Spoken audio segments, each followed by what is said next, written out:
रीवा शहर में मेधावी छात्रों के सम्मान में एक गरिमामय समारोह का आयोजन किया गया, जहां वर्ष 2026 में उत्कृष्ट प्रदर्शन करने वाले विद्यार्थियों को सम्मानित किया गया। कक्षा 12वीं में 96% अंक प्राप्त कर जिला स्तरीय सूची में स्थान बनाने वाले छात्र शिवम गुप्ता और नीट परीक्षा 2026 में शानदार सफलता हासिल करने वाले शौर्य पटेल सहित अन्य प्रतिभाशाली विद्यार्थियों को सम्मान किया गया। इस अवसर पर 75% से अधिक अंक प्राप्त करने वाले कई अन्य छात्र छात्राओं को भी प्रशस्ति पत्र देकर उनकी उपलब्धियों की सराहना की गई। समारोह में शिक्षकों और अभिभावकों ने विद्यार्थियों का उत्साहवर्धन करते हुए उन्हें भविष्य में भी इसी तरह मेहनत और लगन के साथ आगे बढ़ने की शुभकामनाएं दी। आयोजकों ने कहा कि विद्यार्थियों की सफलता पूरे क्षेत्र के लिए गर्व का विषय है और यह अन्य छात्रों के लिए भी प्रेरणा बनेगी। नीट जैसे टफेस्ट एग्जाम को क्रैक किया है और हम सब के लिए एक मोटिवेशन के तौर पर सामने आए हैं। एक बार जोरदार तालियां उनके लिए और उनके पेरेंट्स के लिए भी जिन्होंने इन पर मेहनत की, उनके टीचर्स के लिए भी एक बार। थैंक यू सो मच विद्यालय के और मैं बहुत बहुत धन्यवाद देना चाहूँ। मुझे बच्चों के लिए बुलाया है, थोड़ा शांत रहिए। मुझे पता है कि इस उम्र में शांत रहना वाकई बहुत कठिन काम है और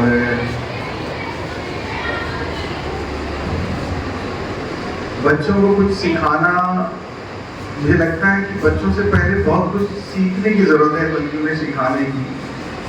बच्चा जो बहुत छोटा है, जैसे पहली से 5वीं तक खास कर जो छोटे बच्चे रहते हैं, बहुत ही छोटे, उनसे हम बहुत सारी चीज़ें ऐसी सीख सकते हैं कि उनके अंदर किसी भी तरह का कोई डिस्क्रिपेंसी नहीं है। उनके अंदर अगर आदमी बड़ा होकर बच्चों जैसा हो जाए तो दुनिया की मैक्सिमम समस्याएं अपने आप खत्म हो जाए। और ये फैक्ट बात है, क्योंकि आदमी जब समझदार होने लगता है, जब वो मतलब बढ़ता होता है, तो वो डिस्क्रिपेंसी क्रिएट करता है। वो दुनिया को बांटता है, वो देश को बांटता है, वो समाज को बांटता है और वो अपने को सुपीरियर दिखाने की कोशिश में दूसरों को लिए एक ऐसी खाई बनाता है जो उसको उनसे अलग करती है। जबकि बच्चों के साथ ऐसा कुछ नहीं है। 5वीं क्लास तक के बच्चे, जितना मैं समझता हूँ, बहुत छोटे जो बच्चे रहते हैं, उनके अंदर कभी ऐसी कोई भावनाएं नहीं हो सकती। तो निश्चित तौर पे हमें उनसे बहुत कुछ सीखने की जरूरत है। और जहाँ तक मैं समझता हूँ, अगर आप ये सोचते हैं कि कामयाबी का मतलब किसी परीक्षा को पास कर लेना है या जीवन में वही लोग कामयाब है जिनने कोई कंपटीशन एग्जाम निकाल लिया है या कोई नौकरी कर रहे हैं, तो ये बहुत छोटी बात है।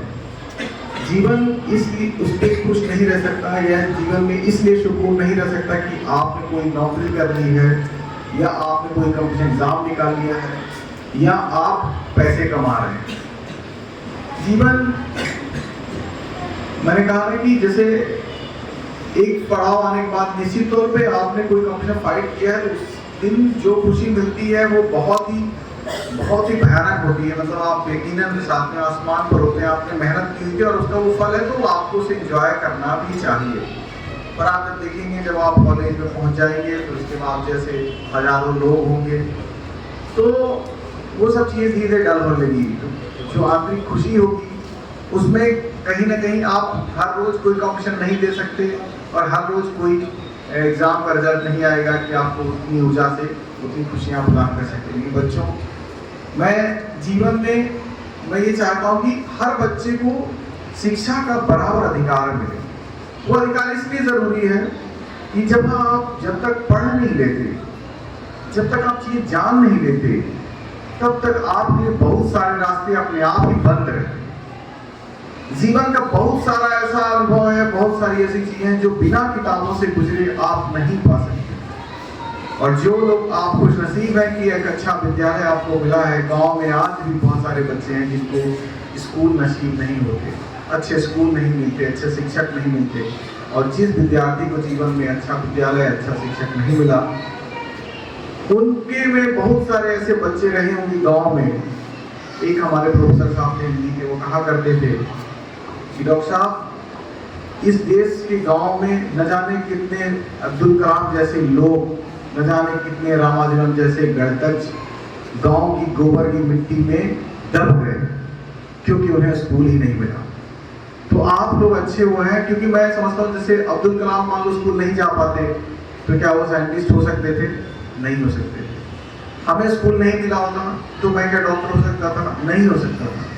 तो पहली बात यह है कि स्कूल जो हमारी बेसिक जरूरत है, सबसे पहली जरूरत है, वो बहुत ही जरूरी है आपके जीवन को बेहतर बनाने की।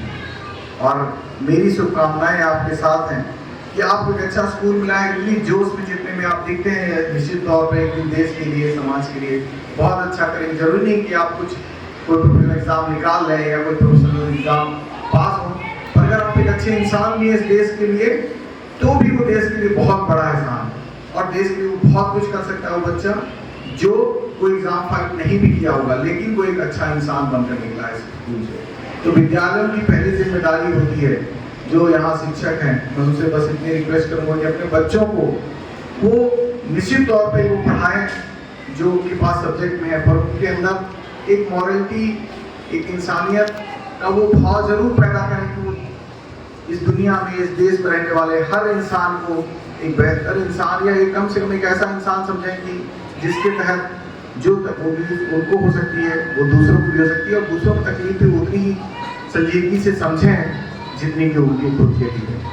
बच्चों मेरी बहुत सारी शुभकामनाएं आपके लिए, आप लोगों ने मुझे याद किया, और मैं आपसे बस इतना ही कहूँगा कि जो दिल लगाकर पढ़िए, खूब खेलिए और खूब पढ़िए। ये उम्र आपकी किसी काम की नहीं है। घर वालों से इतना कह दीजिए कि अभी मुझे किसी काम के लिए मत कहिए, अभी मेरा पढ़ने का समय है और मेरे खेलने का समय है, और मुझे उतनी आपने मुझे इस दुनिया में लाए हैं, आपने मुझे पैदा किया, तो इतनी जिम्मेदारी आप निभाइए अपनी कि मुझे जब तक मैं पढ़ रहा हूँ या पढ़ रही हूँ तब तक मुझे पढ़ने और खेलने दिया जाए। जिस दिन मैंने पढ़ाई छोड़ दी फिर आप जो कहेंगे मैं वो कर लूँगी या कर लूँगा, लेकिन जब तक आप पढ़ रहे हैं तो आप पूरी तन्मयता से दिन और रात सिर्फ एक करके एक ही काम करिए कि आप पढ़िए और खूब खेलिए और मस्त रहिए। Thank you. आपका नाम? मेरा नाम है संदीप पटेल। जैसे कि उन्होंने बताया नहीं निकाला, आपकी आखिर में स्कूल से टीचरों का कैसा इनका इसका तालमेल था? टीचरों का बढ़िया तालमेल था। मेरे स्कूल के टीचरों ने बहुत सपोर्ट किया, और जो भी इसको दिक्कतें होती थी तो उससे कंसल्ट करता था, और काफी सपोर्टिव थे टीचर। ये अपने घर में कितने घंटे स्टडी करते थे? ये 6 से 7 घंटे एक्स्ट्रा स्टडीज करते थे मैंने स्कूल के बाद भी। जैसे कि इन्होंने नीट निकाला एग्जाम, ये हॉबी अब बहुत अच्छे डॉक्टर बनना चाहते हैं। डॉक्टर बनने के बाद उनका क्या आप लोगों ने निकाले? डॉक्टर बनने के बाद MS निकाले, MS के एग्जाम, PG, और अच्छा डॉक्टर बने, यही शुभकामनाएं हैं। देखिए भविष्य में जैसे इन्होंने बताया, मेरे डाउट जो भी क्वेश्चन होते थे हमारे टीचर के सहयोग रहते थे, तो आपके स्कूल में एक से एक अच्छे टीचर हैं, और आज की डेट में 100 की लिस्ट में आपको 5 नंबर आता है भाई की स्कूल का। जी। ये कैसे आप लोग संभव कर लेते हैं टीचरों का? चाहे सर, मैनेजमेंट अच्छा हो तो सारी चीजें पॉसिबल हो जाती हैं, तो मैनेजमेंट हमने अच्छा रखा है यहाँ का, इसलिए सब चीजें पॉसिबल हो सकती है। आपका पूरा नाम? मेरा पूरा नाम संदीप कुमार पटेल। आपके भतीजे क्या नाम है? आपका नाम? मेरा नाम शौर्य पटेल। सौरभ पटेल जी, आप कौन से स्कूल में पढ़ते थे? मैं RP मेमोरियल पब्लिक स्कूल रहता में पढ़ता था। आप स्कूल के पढ़ने के बाद घर में कितने घंटे स्टडी करते थे? स्कूल के बाद मैं करीब 6.5 से 7, 7.5 घंटे पढ़ाई करता था। स्कूल के जो टीचर लोग थे उनका कैसा आपके बीच में तालमेल था? उनका तालमेल बहुत ही अच्छा था। जिस तरीके से जैसे ही मेरे एग्जाम्स आसपास आ रहे थे, उन्होंने मुझे बहुत सपोर्ट किया, और लास्ट के टाइम पे रिवीजन क्लासेस भी लगवाई एक्स्ट्रा। जैसे कि आपने नीट में कौन से रैंकिंग आई है आपकी?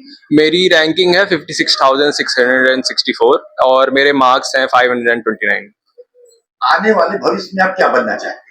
मैं एक अच्छा डॉक्टर बनना चाहता हूँ, और ऑफ कोर्स देश के मरीजों के लिए सेवा करना चाहता हूँ। डॉक्टर तो आप बन जाएंगे, नीट का आपने एग्जाम फाइट किया है, इसके आने वाले डॉक्टर के अलावा भी कुछ प्लानिंग है? अभी तो मैंने इतना कुछ खास सोचा नहीं है। अभी बस मैं एक्साइटेड हूँ अपने अगले 5.5 साल की जर्नी के लिए। बाकी मेरे प्लान्स हैं कुछ फ्री कैंप्स लगवाने के लिए डॉक्टर बनने के बाद। आप अपने नीट का योगदान किसे श्रेय देते हैं? मैं सबसे ज़्यादा तो अपने पेरेंट्स, अपने मम्मी पापा को देता हूँ, और उसके बाद मैं अपने टीचर्स को भी बहुत ज़्यादा श्रेय देता हूँ, क्योंकि उन्होंने ही मुझे पूरे 2 ढाई साल पढ़ाया और मुझे सपोर्ट किया हर वक्त।